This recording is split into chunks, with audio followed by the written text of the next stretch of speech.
Família Bolsonaro e dinheiro vivo. Michele, o cartão da amiga, qual é a defesa? Meu marido sempre foi muito pão duro. Eu acredito. E nos grupos bolsonaristas no WhatsApp? Grande criminoso do Brasil, Alexandre de Moraes. O sistema vai acabar com a minha reputação. É paranoia, né?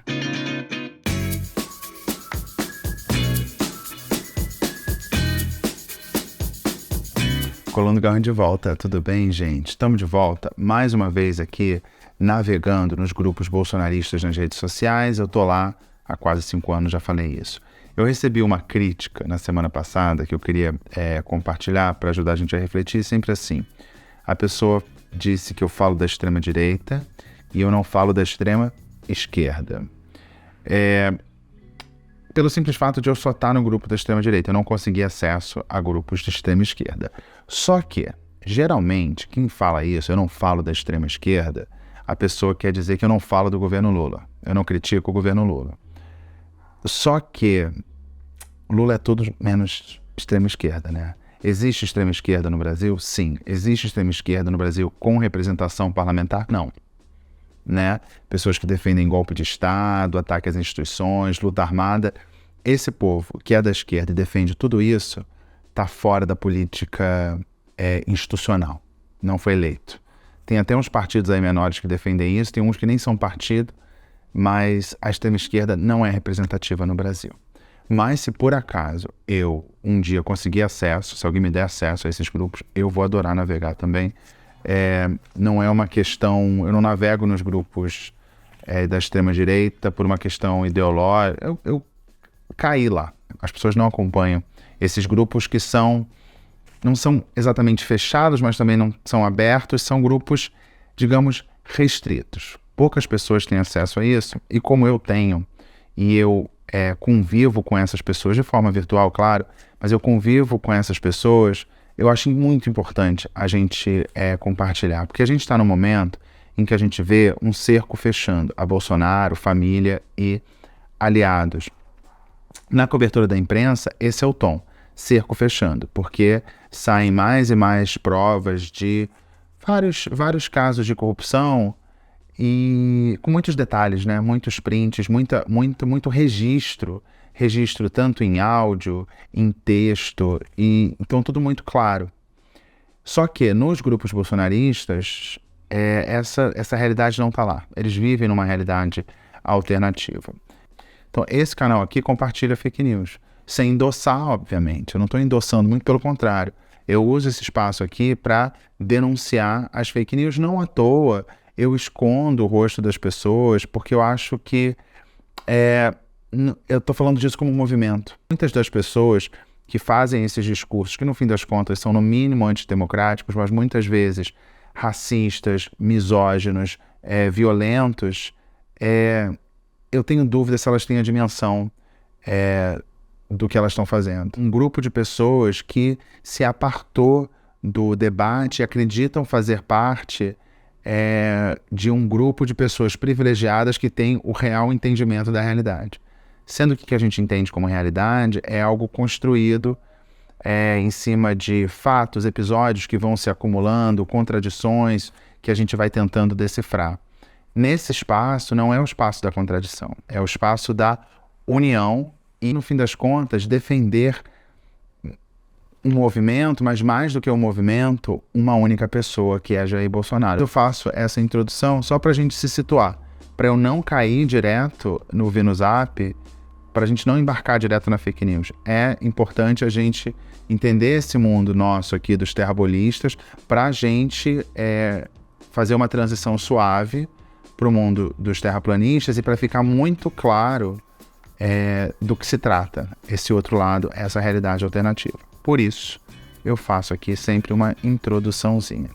Então, eu sempre peço, se inscreve no canal, me segue nas redes sociais. Seja bem-vindo, seja bem-vinda à Coluna do Garro. Vamos lá, de cara, eu já vou fazer aqui um alerta. Muitas das coisas que eu vou falar aqui, eu vou sempre ter o cuidado de falar segundo a Polícia Federal, o que apontam os investigadores, a decisão do ministro Alexandre de Moraes. Pode ser que algum caso ou outro, porque como eu estou falando aqui de improviso, eu acabe esquecendo.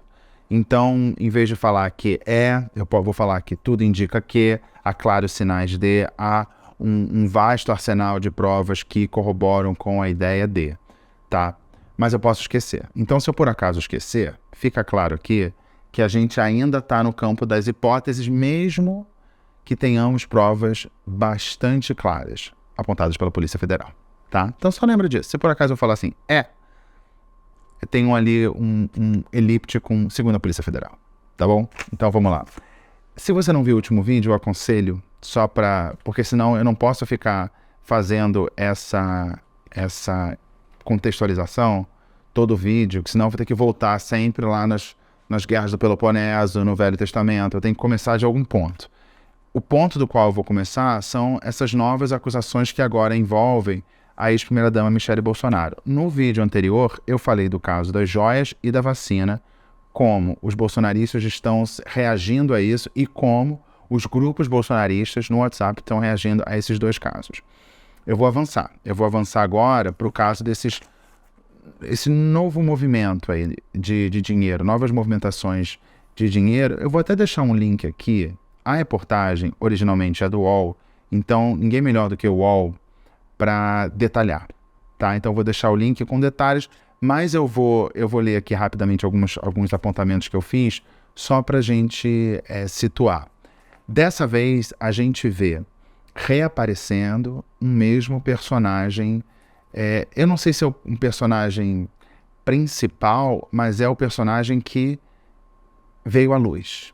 Muito porque ele teve o seu sigilo quebrado. Eu estou falando do Mauro Cid, o braço direito de Jair Bolsonaro, um tenente-coronel, alguém bastante qualificado. No jargão militar, ele era o 01 de turma, ou seja, o primeiro da turma. Era alguém que, se tudo seguisse nas condições normais de temperatura e pressão, ia se tornar um general. Mas agora se vê, como se diz em Niterói, encalacrado.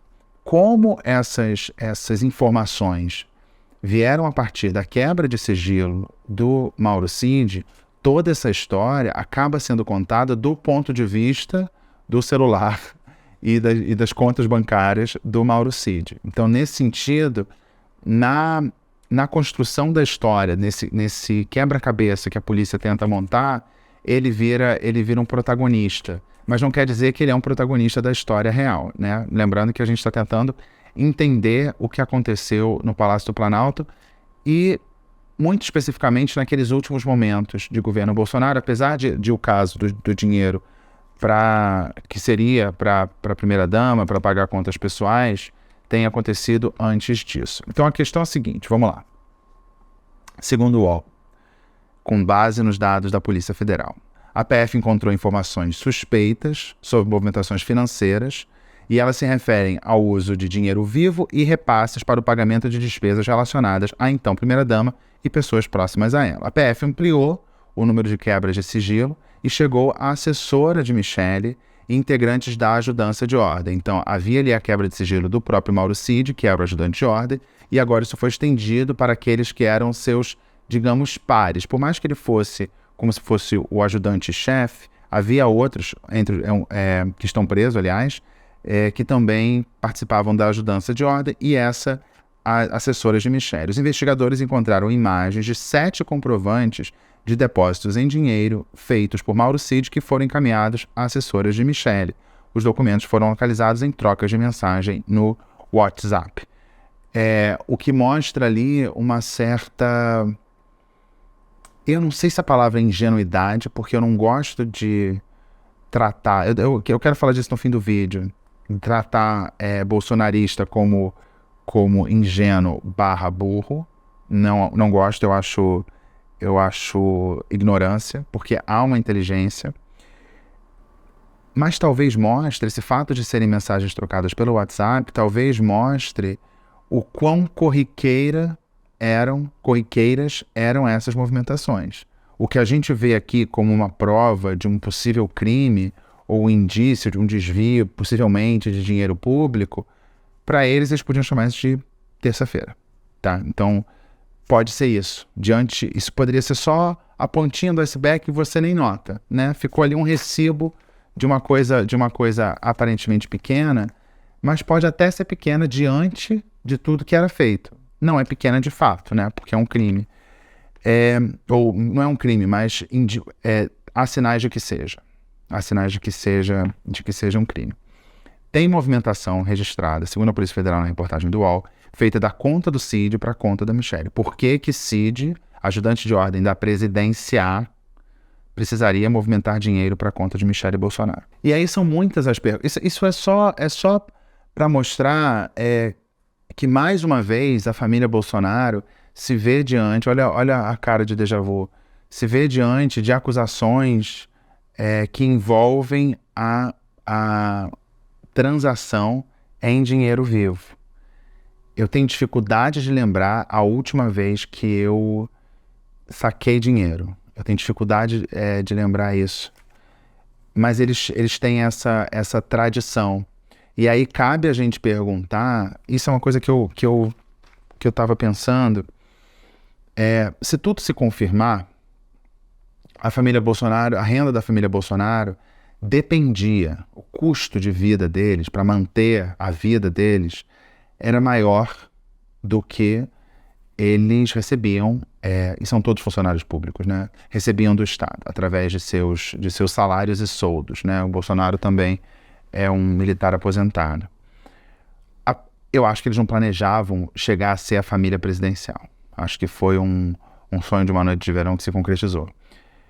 Então eles tinham esse gasto alto. Uma vez que viraram protagonistas da política, da imprensa, das conversas, ganharam esse holofote, eles não tinham como reduzir os seus gastos. Ou eles decidiram não reduzir os seus gastos. E a renda continuou não sendo suficiente.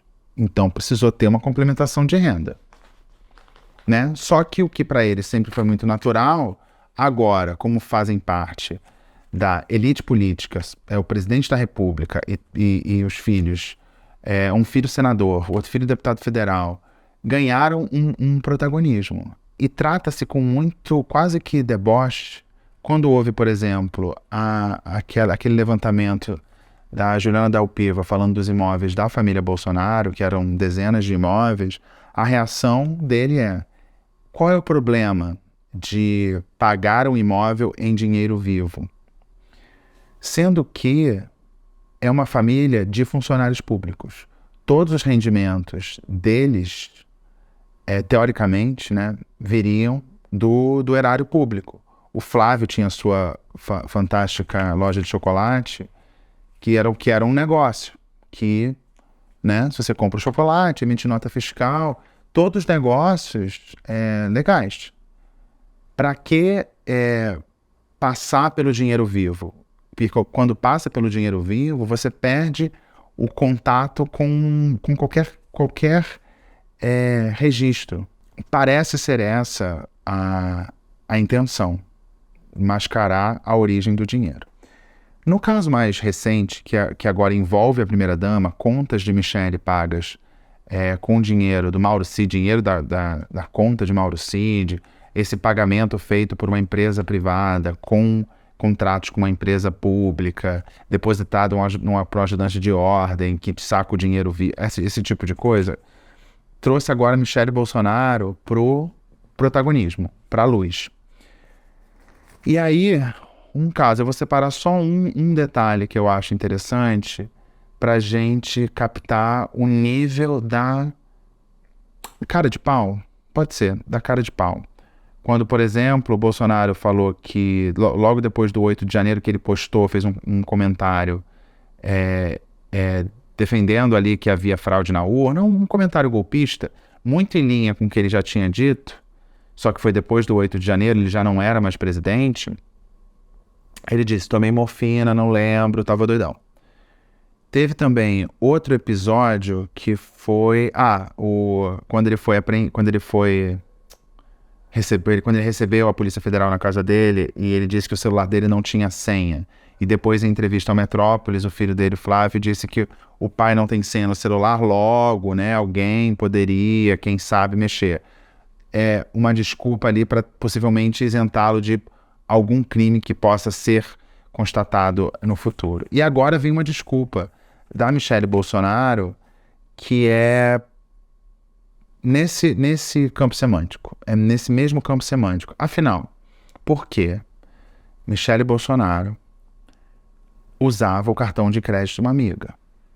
Michele Bolsonaro, mulher do presidente da República, que tem o salário mais alto do funcionalismo público brasileiro, fora a aposentadoria como militar reformado.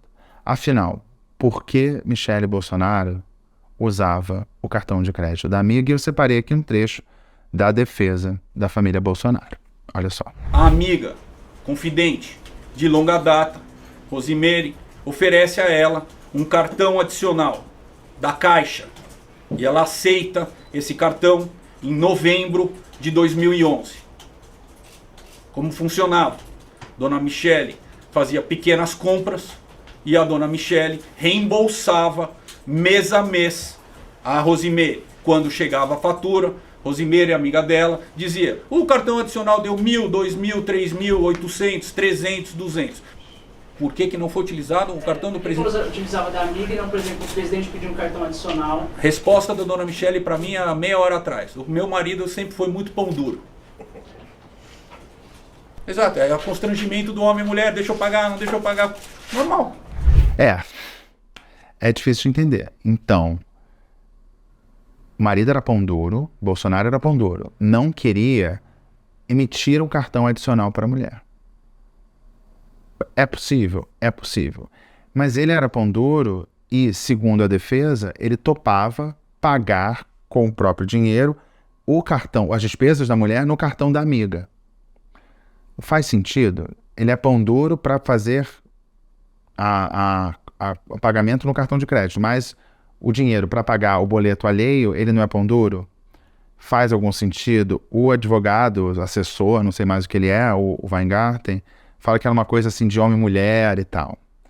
Né? Então, essa é a desculpa. Cartão de crédito, dependente dele, não. Mas dependente da amiga. E todo mês eu pego um dinheiro e pago o cartão de crédito da amiga, tudo bem. Agora, quem acredita? Eu acredito. Mito, Michele, honrada, mulher de Deus. E aí, gente, eu não sei se vocês viram a entrevista do Valdemar da Costa Neto, o presidente do PL, que já foi condenado pelo mensalão do PT. Eu já tive que explicar isso na CNN Portugal. Quando o Valdemar da Costa Neto contestou o resultado da eleição, era só o segundo turno, você lembra? Já que a maior bancada do Congresso era do PL, ele contestou só o segundo turno. E ele foi um cara que foi condenado pelo mensalão do PT. E hoje é presidente do partido em que o Bolsonaro está. E nessa entrevista também é muito curioso, ele diz que teve um encontro com Lula antes da eleição e que o Lula foi pedir apoio, o que deu a entender foi isso, que o Lula foi pedir apoio. Só que ele falou que não podia dar apoio porque já estava fechado com o Bolsonaro. Ou seja, você tem Lula e Bolsonaro. Você só não apoia o Lula porque já fechou acordo com o Bolsonaro. Sendo que são pessoas que... Você pode ter a opinião que for. São pessoas que pensam muito diferente. Lula e Bolsonaro. Mas assim, o que eles pensam parece pouco importar. As políticas que vão implementar parece pouco importar. Foi só uma questão de... já tinha fechado com o Bolsonaro. Bem... e aí o Valdemar da Costa Neto deu uma versão muito curiosa para essa movimentação em dinheiro. Primeiro ele disse que essa história das joias, a história desse dinheiro aqui, daqui a pouco vai passar, ninguém vai mais lembrar. E ele falou que a ideia de pagar em dinheiro é para respeitar a privacidade do agente público, para manter a privacidade intacta.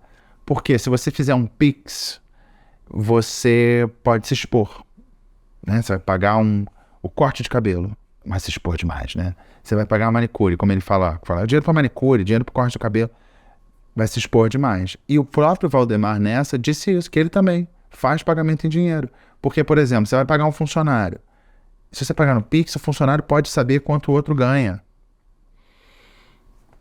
Porque ele vai mostrar o Pix, eu não sei exatamente, mas essa foi a desculpa. Pagar em dinheiro seria um jeito de respeitar a privacidade do agente público. Faz sentido? E justamente no governo do Pix, né? O governo que se orgulha. Uma das coisas boas que o Bolsonaro implementou, por mais que esse fosse um projeto que viesse do governo Temer, uma das coisas boas que foi implementado durante o governo Bolsonaro, ou pelo menos no período do governo Bolsonaro, foi o Pix. Não usam Pix. Não usam Pix, preferem dinheiro. O próprio Valdemar falou que dá um dinheiro para a mulher em dinheiro, né? Tudo muito, muito estranho. E perguntaram para ele também se ele não tinha medo de andar com tanto dinheiro. Não tem medo. Não tem medo, né? E aí é engraçado, porque esse povo, não o Valdemar especificamente, mas os bolsonaristas, relatam um perigo. O Brasil é muito perigoso, não à toa tem que usar arma, mas ao mesmo tempo ele não tem medo de circular com dinheiro, né? É um paradoxal. Aí agora, diante dessas declarações do Valdemar da Costa Neto, de que o dinheiro vai preservar a privacidade da família Bolsonaro, quem é que acredita nisso, né? Valdemar, homem de bem. Viu? Nem ela conseguiu pagar pau pro Valdemar. É difícil. Eu queria deixar aqui, tô indo pro Venuzap, mas antes de ir pro Venuzap, eu queria deixar uma provocação. Eu falei aqui de 3 casos que foram divididos pela polícia na investigação, como o caso das joias, o caso da falsificação do registro de vacina para emissão de um certificado falso, e agora esses pagamentos que envolveriam, inclusive, uma empresa que presta serviço para uma estatal e o dinheiro chegaria para pagar contas pessoais da então primeira-dama Michele Bolsonaro. Essa divisão, aí é uma opinião, tá? Não tenho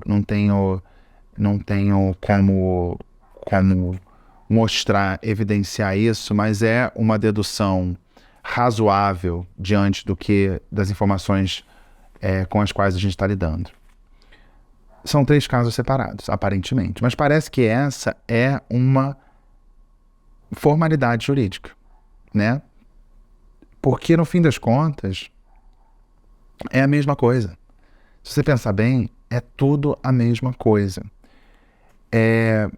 O que a gente pode achar realmente muito grave, que é o dinheiro de um sócio de uma empresa que presta serviços, pinga na conta do assessor presidencial que saca o dinheiro, contas, depósitos são feitos de forma fracionada, boleto de parente pago com dinheiro vivo, e depois ação da mesma ajudança de ordem para liberar joias sauditas, ou então a mesma ajudança de ordem coagindo funcionários públicos para que fizessem um registro de uma vacina que não foi aplicada. São três histórias separadas. Mas, no fim das contas, pelo que a gente vê na investigação da Polícia Federal, essa parecia ser a função da ajudança de ordem, em especial do Coronel Cid. Não era uma coisa que ele fez assim, vou fazer um negocinho aqui. Não, essa parecia ser a função, né? Para fazer com que os gastos da família Bolsonaro coubessem na renda. Porque, como a gente viu desde as primeiras acusações de peculato / rachadinha lá na Assembleia, a gente via que tinha esse movimento de funcionários. E muitas provas, muitas confissões. O próprio Queiroz dizia que pegava esse dinheiro, segundo ele, para fazer contratações informais. Se foram contratações informais ou não, é uma segunda questão, mas o fato de pegar esse dinheiro para fazer, que eram de salário de funcionários, para fazer outra coisa que não pagar o salário dos funcionários, já seria a comprovação da rachadinha. A gente vê uns depoimentos, o Bolsonaro, por exemplo, fez depoimentos sobre as joias sauditas, depois fez depoimento mais recentemente sobre esse caso aí da movimentação de dinheiro. Mas, no fim das contas, ele está falando de uma coisa só, que era o jeito que, aparentemente, o Palácio do Planalto funcionava sob a sua ordem. E por que eu falo isso assim? Porque parece muito descarado você imprimir comprovantes ou printar comprovantes, enviar, você dizer, olha, não mande o boleto, eu mando o dinheiro. Você, tá tão descarado, será que é tão naif assim, você botar um registro de vacinação no sistema, depois tirar, e agora o argumento nesse caso da vacina é falar assim, não, o presidente sempre foi contra a vacina, e ele ia viajar para os Estados Unidos como chefe de Estado, não precisaria do comprovante. Mas ele viajou no dia 30, né? A partir do dia 1º ele já não era mais chefe de Estado. Aquele comprovante falso seria útil, de alguma forma. Seria útil numa possível viagem, ou para circular nos Estados Unidos, ou para circular na Europa, ou qualquer lugar ele precisaria desse comprovante. E depois que ele deixasse de ser presidente, conseguir isso ia ser bem mais difícil, né? Ele ia ser obrigado a se vacinar, porque eu acho realmente que ele é contra a vacina. Eu acho que ele acha que... Ele só consome aquilo mesmo, né? Então eu acho realmente que ele é contra a vacina. Então parece quase que uma burrice. Mas se a gente está pensando que, ao que tudo indica também, pensando os eventos que houve, a tentativa de supressão de voto no segundo turno, aquele ataque à Polícia Federal no dia da diplomação do Lula, o próprio 8 de janeiro, depois a descoberta da minuta do golpe e tudo mais, tudo isso, e agora tem mais mensagens, né, de pessoas que orbitavam Bolsonaro, instigando para um golpe, se dispondo a disponibilizar militares para prender o Alexandre de Moraes, ou seja, tudo indica que a gente está lidando com golpistas, pessoas que estão dispostas a mudar, abolir o regime democrático. Pessoas que estão dispostas a isso. Diante de alguém que quer fechar o Congresso, fechar o Supremo, intervir na Justiça Federal, que era isso, o que previa a minuta do golpe, era basicamente uma junta militar assumindo a Justiça Federal. Diante disso, o que é falsificar um cartão de vacina? Realmente é uma coisa pequena. Realmente é uma coisa pequena. Só que aí você pode achar, é pouco. Eu acho que é pouco. Eu acho que o crime em si não é pouco, é muito. Mas é pouco diante da punição que poderia vir se confirmadas todas essas hipóteses que eu compartilhei com vocês. Fique imaginando como chamar a ação do governo Bolsonaro no Ministério da Saúde. Como a gente poderia definir a política de Bolsonaro para o Ministério da Saúde? Há quem fale em genocídio. Eu já falei aqui, fiz vídeo sobre isso, eu não acho que seja genocídio. Mas foi algo muito grave, negação de vacina, divulgação de informações e distribuição de remédio comprovadamente ineficaz para a Covid, tudo isso. Olha, qual é a gravidade disso diante de uma falsificação de um registro dentro do Ministério da Saúde? É infinitamente maior, mas dentro do discurso político, a negação da vacina e a indicação de remédios comprovadamente ineficazes ainda tem alguma justificativa, né? Tem algum espaço para defesa política disso. No caso de uma falsificação de registro e depois a remoção desse dado, aí é uma coisa bastante fática. É muito claro. Então, é pequeno, mas é provável. É provável no sentido de pode ser provado. A ideia de uma política intencionalmente desastrosa no Ministério da Saúde que provocou a morte de, segundo Pedro Alau, aquele epidemiologista da Universidade Federal de Pelotas, poderiam ter sido evitadas 4 entre 5 mortes, é algo um pouco mais intangível. Então, é pequeno diante do que foi feito, mas é algo que é mais fácil de ser registrado, pego e pelo qual a pessoa possa ser punida. Entendeu a lógica? Então, nada é pequeno. Nada é pequeno. E olha, e quem apoia publicamente a tortura, que é o caso dessa galera, o que é pior que a tortura? Né? Não dá. Não dá. Se a pessoa apoia a tortura, ela é capaz de apoiar qualquer coisa. É capaz de apoiar qualquer coisa. Isso eu tenho na minha cabeça. Se ela tem um ser humano e ela acha ali que esse ser humano, por algum motivo, pode ser torturado, o que para ela seria um problema? Se a tortura é algo possível, como disse e repetiu algumas vezes o Jair Bolsonaro, e ele tem como ídolo um torturador. Bem, essa aqui é uma espécie desse preâmbulo aí, que a gente está no contexto fático. Compartilhei informações aqui, muito pouco de opinião, tá? Eu vou deixar o link aqui do UOL para vocês saberem as últimas informações sobre esse caso da movimentação de dinheiro. Sobre o caso da vacina e das joias sauditas, veja o vídeo antigo. Então, passou a parte da informação. Agora vai para a parte da desinformação, que é a parte que vocês preferem. Tem gente que eu acho que até passa rápido, sabe? Tem gente que deve passar rápido para ir direto, quando vê a vinheta, vê no Zap, para poder ir direto. Então, no Vi no Zap, sou eu lá nos grupos bolsonaristas que eu acompanho há quase 5 anos e eu compartilho com vocês o que eles pensam, como vivem, o que comem, quem come. Eu acho que tem muito come ninguém lá, para falar a verdade. Mas isso não importa, a vida privada das pessoas não importa. Então agora é hora de vocês conhecerem as últimas informações ou desinformações do mundo, do submundo, da extrema-direita nas redes sociais. É o quadro Vi no Zap.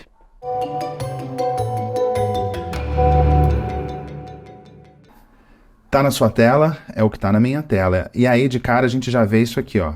Quem já leu a obra distópica, 1984, de George Orwell, vírgula, sabe bem o que significa. Você não separa sujeito de predicado com vírgula. Se a pessoa fosse realmente uma leitora, ela não faria isso.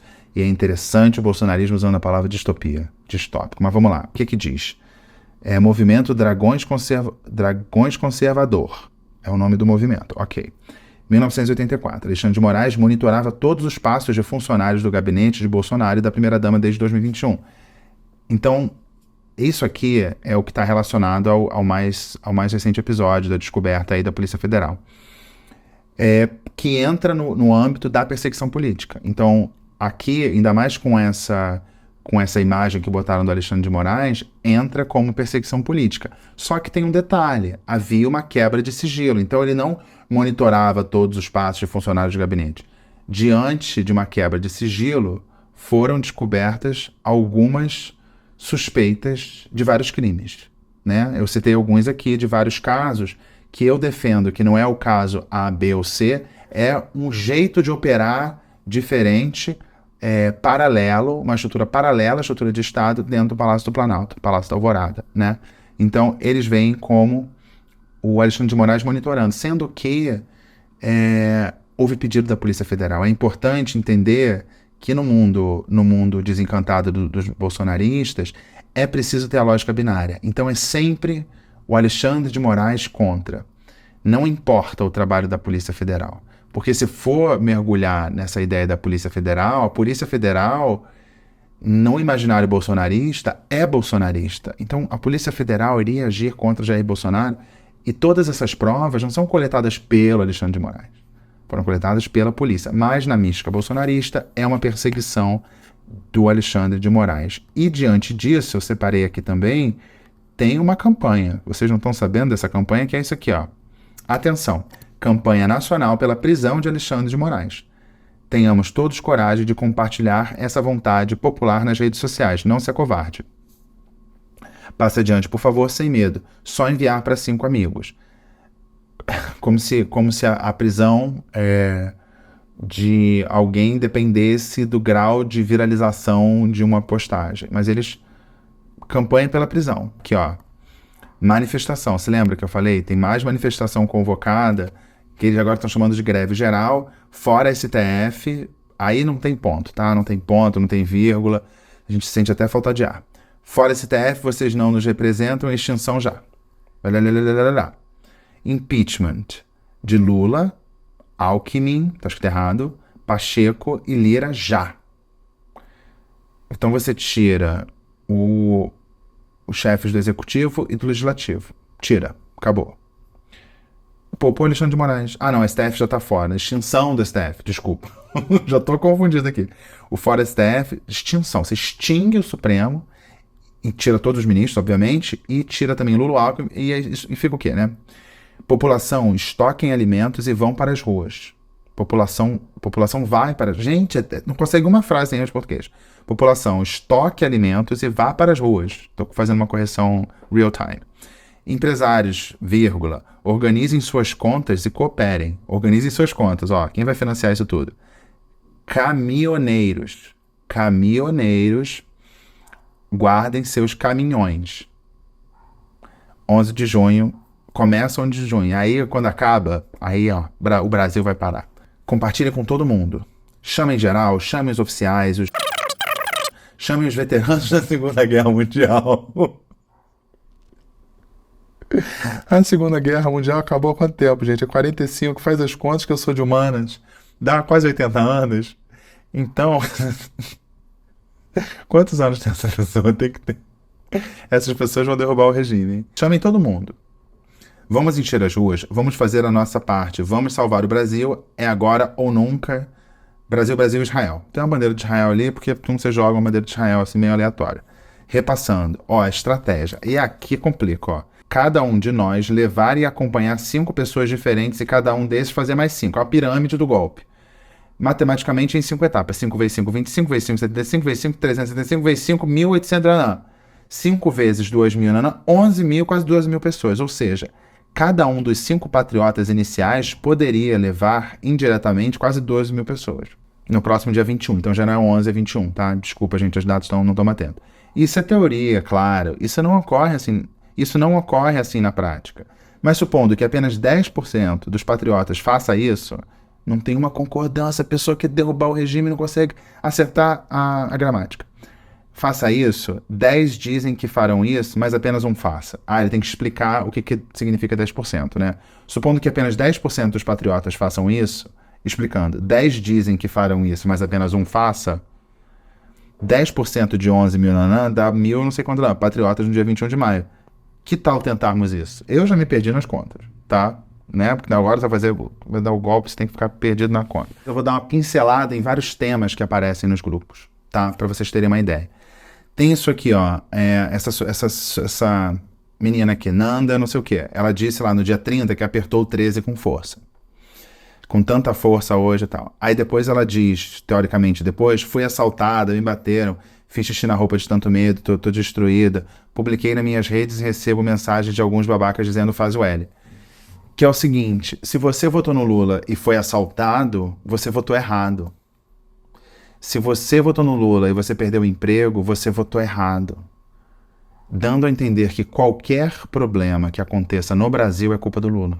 Entendeu? Você votou no Lula, se separou, é culpa do Lula, faz o L. Vamos lá. 8 de janeiro.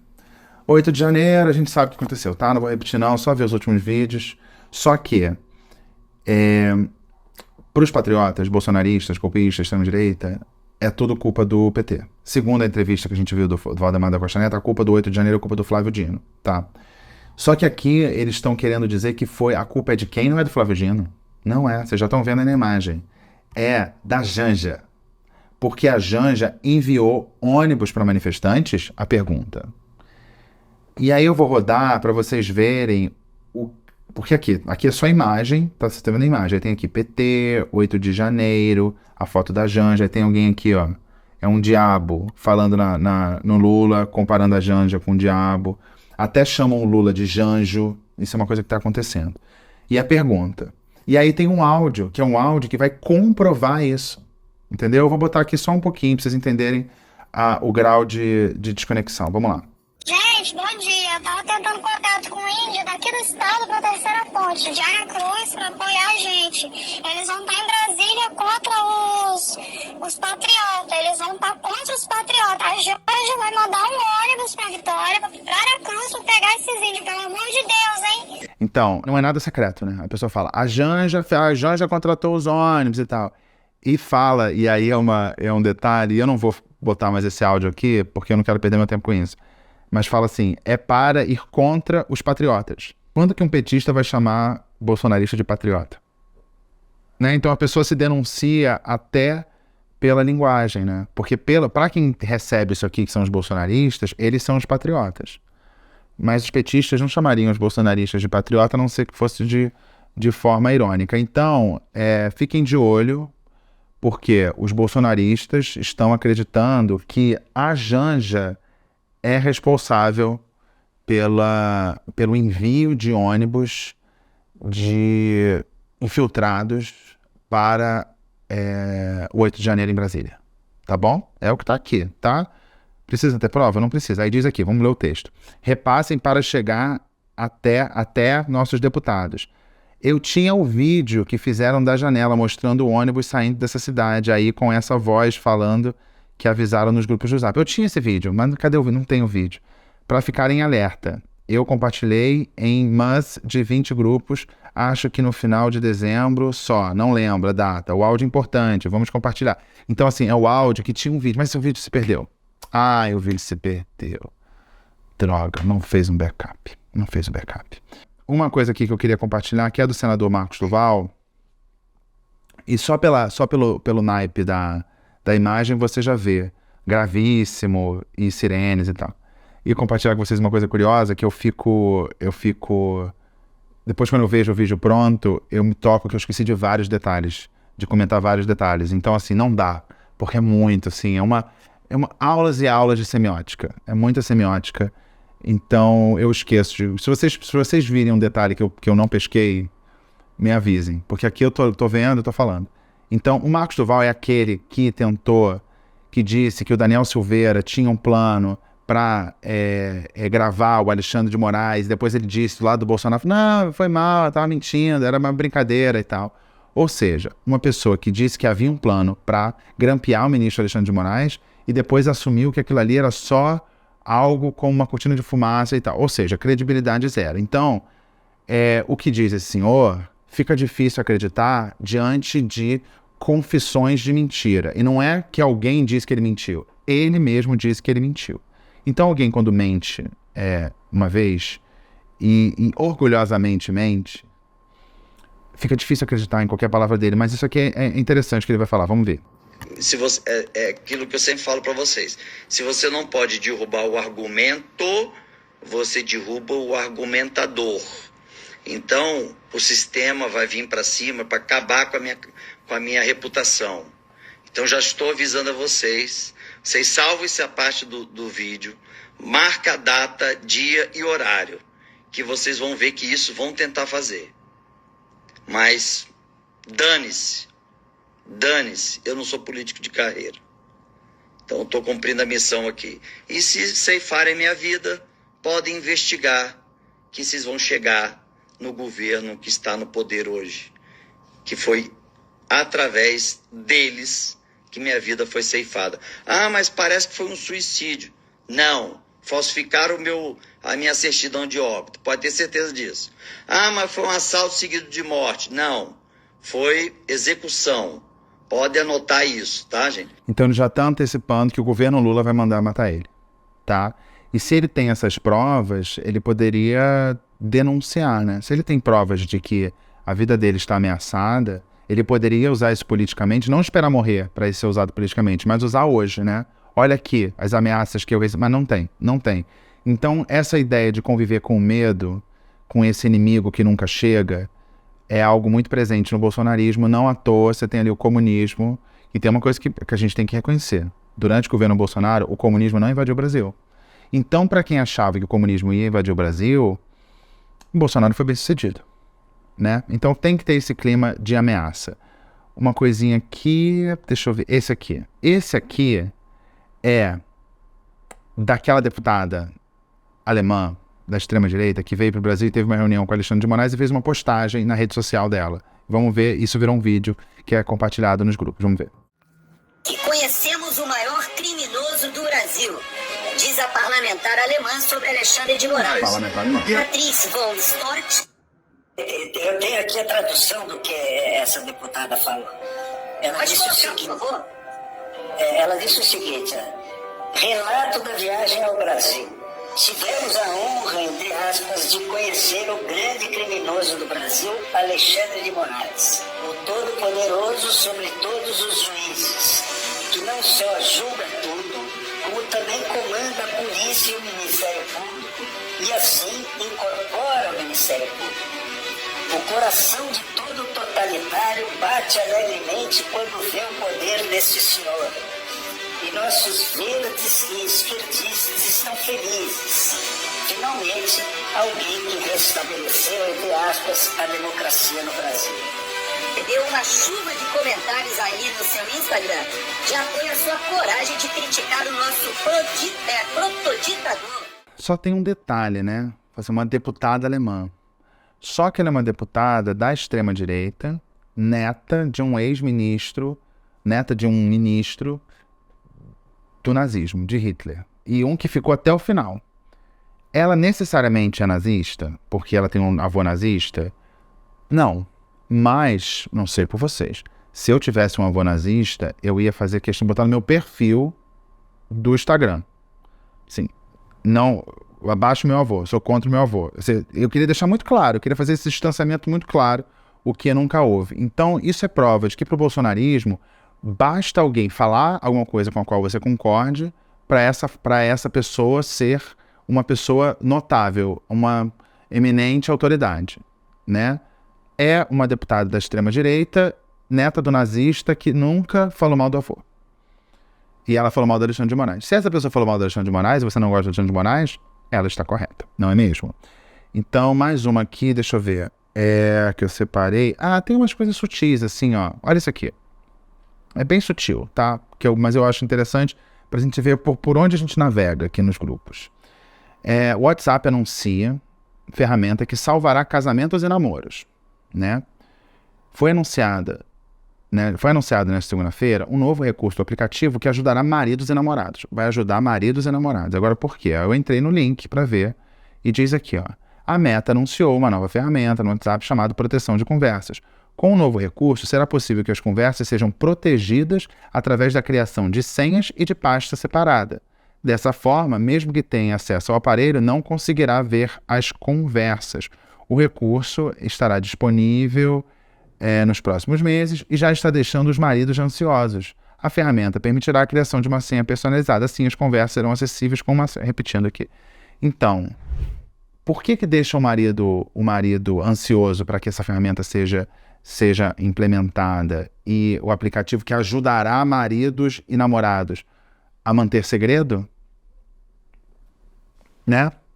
Faz algum sentido? Então, assim, pelo que a gente entende aqui, esse segredo é benéfico a maridos e namorados.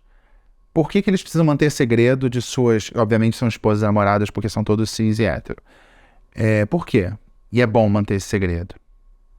Eu até acho que privacidade é uma coisa muito importante, mas por que essa única mão, né? O segredo dos maridos e dos namorados, por que não das namoradas e das esposas? Né? Não vai beneficiar. Dando aqui o que a gente pode concluir sem muito esforço, de que você vai conseguir trair suas esposas e namoradas mais facilmente, porque elas não conseguirão acessar o seu WhatsApp, porque agora vai ter senha. Vai ajudar maridos e namorados. Então, não vai ajudar mulheres e esposas, maridos e namoradas. Qual é o nome disso? Deprimidinhos e deprimidinhas? Machismo, né? Vamos lá. Outra coisa assim, aleatória total. Confirmado, tá? Confirmado, você não sabia não? Você tá sabendo aqui. Confirmado que Hillary Clinton, ex-primeira-dama, ex-senadora, ex-secretária de Estado, chefe da diplomacia dos Estados Unidos, foi presa por tráfico humano. A mídia escondeu. Escondeu, você não sabia? Por quê? Você não tava lá. Ela tá presa. Ela tá tweetando, tá postando, mas tá presa. Tá? Ela tá presa. Você não sabe disso. E aí, eles têm uma tela, filmando aqui uma tela de um canal que não dá pra... Não sei qual é. Convicted Child Abduction. Uma pessoa que é um sequestrador de criança foi pego roubando uma criança com os Clinton. Essa é a tarja. Mas aqui diz que ela foi presa. Então, uma ex-primeira-dama, ex-senadora, ex-chefe da diplomacia americana, ex-candidata à presidência, foi presa e a mídia escondeu. A pessoa acha que isso não vai ser assunto e que é possível manter essa informação sigilosa. Não é, tá? Bolsonarista odeia a Globo, né? Bolsonarista odeia a Globo é a pior coisa do mundo e tal. Mas a Globo ainda tem uma importância que ela vira um autenticador, ela dá autoridade para uma informação.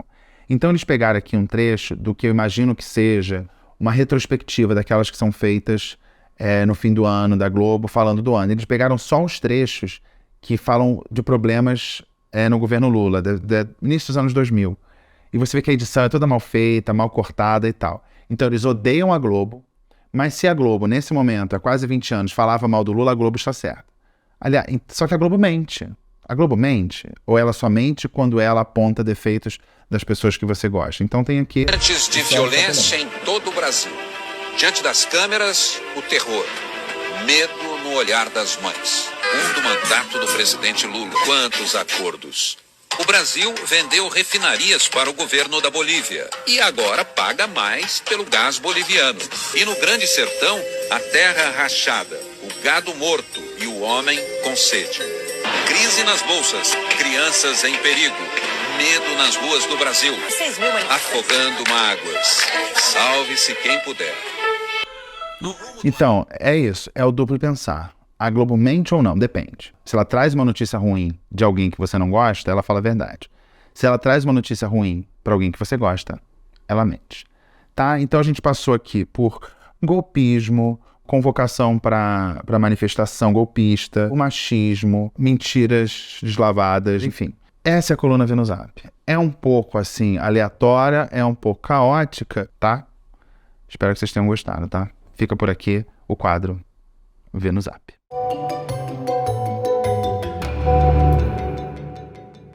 Qual é a sensação de vocês quando ouvem isso? É um pouco de pena? É um pouco de revolta? Muita gente diz, nossa, quanto estômago você tem, tal.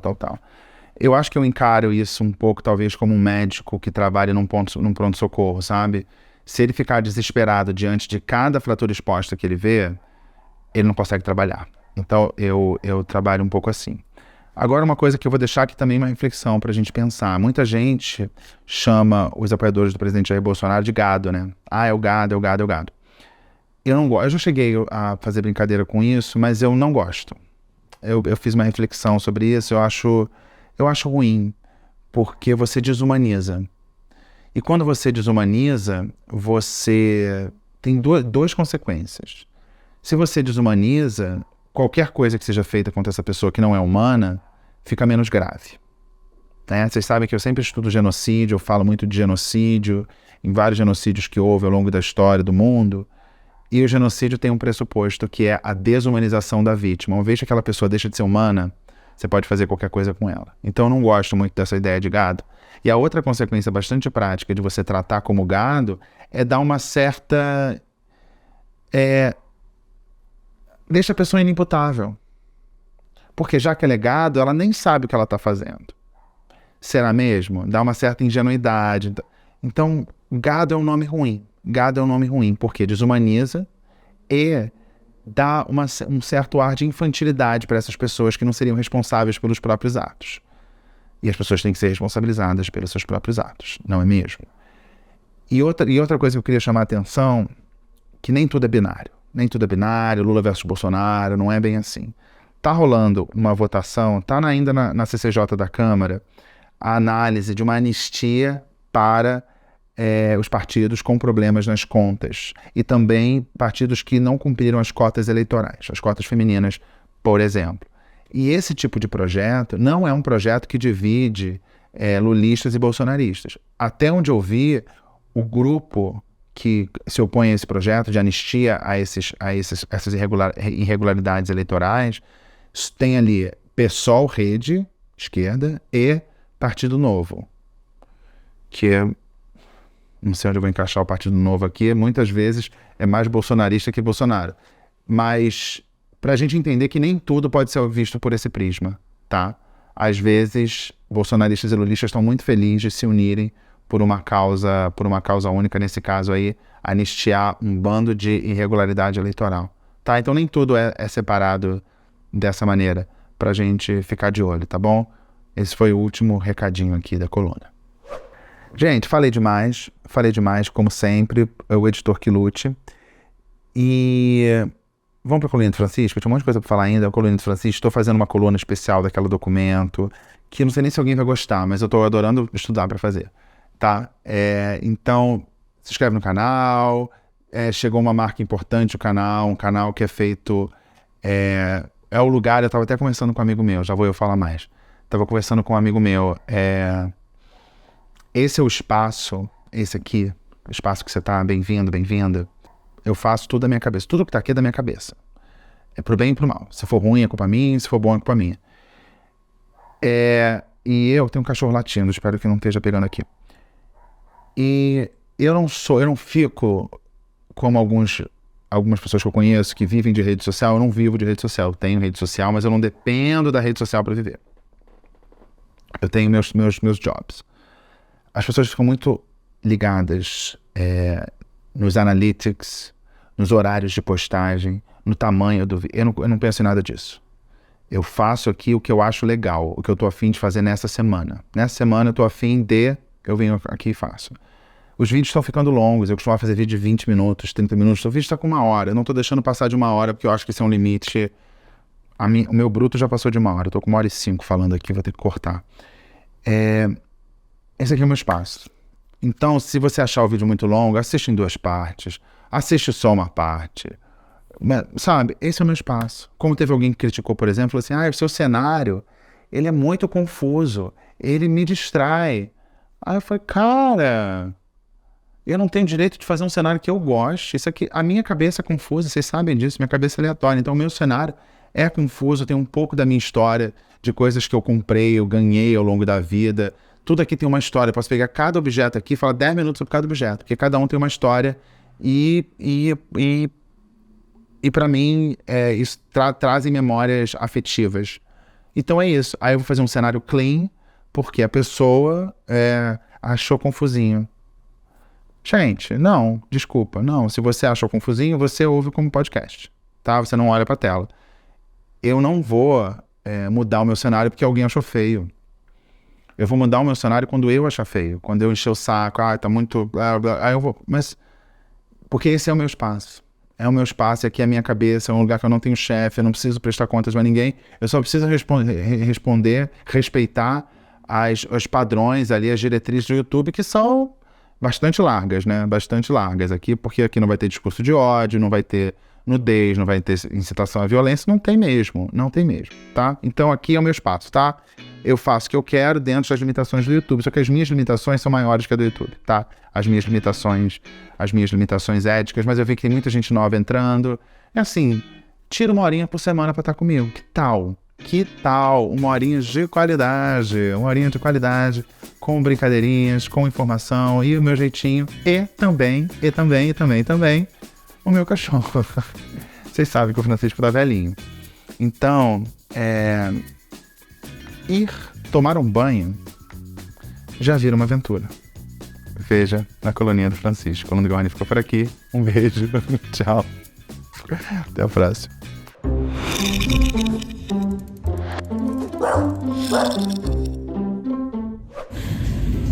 Gente, agora depois de velho, o Francisco deu pra isso. Ele simplesmente empaca. Vem, Francisco. Vem. Vem pra cá. Vem, Francisco. Ele empaca, gente.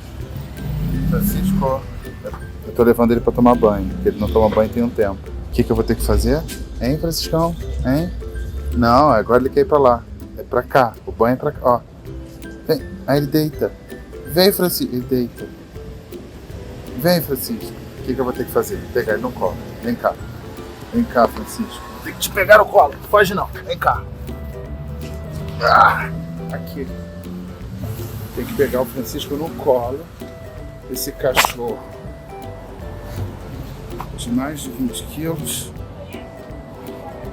Porque ele se recusa a andar. Se recusa. Vamos. Vem. Vem, Francisco. Pronto, agora ele veio. Vem. Vai. Olha, que legal. Vai. Odeia. Muito bem. Vai lá. Ela vai tomar banho. Isso, olha lá. Mas quando entra ele fica tranquilo. Ó, olha o outro, é tão bonitinho o cachorro tomando banho, né? É muito bonitinho. Ó. Olha esse aqui, que figura. Figura, gente. E o Francisco lá, paradão. Agora vamos voltando no nosso ritmo. Agora acho que ele vai. Né? Xixizinho. Agora ele vai na boa. Né? Quando é pra voltar, ele vai. Né, Francisco? Vamos voltar pra casa então.